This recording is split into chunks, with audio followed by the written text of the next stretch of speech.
अजब कुमारी नाम की एक गोपी थी, एक राजकन्या थी। उसने जब ठाकुर जी को देखा तो ठाकुर जी को देख करके उसका बहुत मन आ गया ठाकुर जी पे।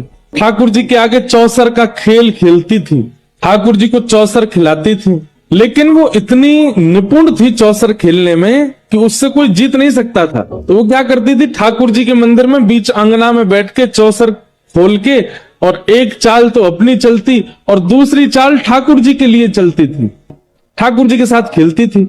उससे कोई जीत नहीं सकता था, लेकिन वो इतनी निपुण थी कि जैसे ही ठाकुर जी हारने वाले होते थे तो अंतिम चाल ऐसी चलती कि ठाकुर जी जीत जाते थे, वो हार जाती थी। लेकिन अजब कुमारी की इच्छा थी कि वो राजस्थान की रहने वाली है, उसके माता पिता इतना उसको, उसके पिताजी राजा हैं, वो उसको इतना जाने नहीं देते बार बार गोवर्धन।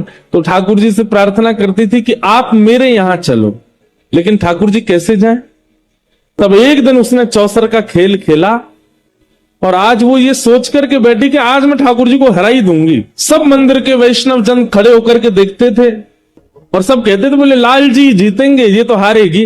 लेकिन आज उसने ऐसा खेल खेला, ऐसा खेल खेला, ठाकुर जी सारे दाव हार गए। ठाकुर जी इतने व्याकुल हो गए कि व्याकुल होकर के उन्होंने अजब कुमारी से मनी मन कहा कि आज और जिता दे, तू जो कहेगी सो दूंगी। अजब कुमारी बोली, मैं नहीं जिताऊंगी, रोज जिता देती हूँ, आज तो आप हारोगे और पूरे विश्व को दिखागा कि आप मुझसे हार गए। ठाकुर जी मनी मन बोले उससे, देख अजब कुमारी तू हमसे प्रेम ना करे, तू मान जा, देख ले, हमें मत हरावे, हमारी नाक ऊंची रहने दे, ये सबरे ब्रजवासी हमारी जय जयकार करें, और कहीं तू हरा करके तू तो चली जाएगी अपने घर और ये सब पीछे तो मोह चढ़ाएंगे कि लाला तुम तो हार गए।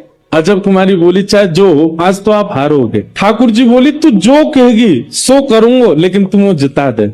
अजब कुमारी बोली, वचन दो, जो मांगूंगी सो दोगे। ठाकुर जी बोले, देंगे, तू बस जिता दे। अजब कुमारी ने जिता दिया ठाकुर जी को, सब जगह जय जयकार हो गई, बोले हमारो लाला जीत गयो, गिरधर लाल की जय, गोवर्धन नाथ की जय। ठाकुर जी ने मनी मन अजब कुमारी से कही, अब बता तो कहा चाहिए। अजब कुमारी बोली, मेरे साथ अब राजस्थान चल, वहीं विराज, मेरे लिए विराज।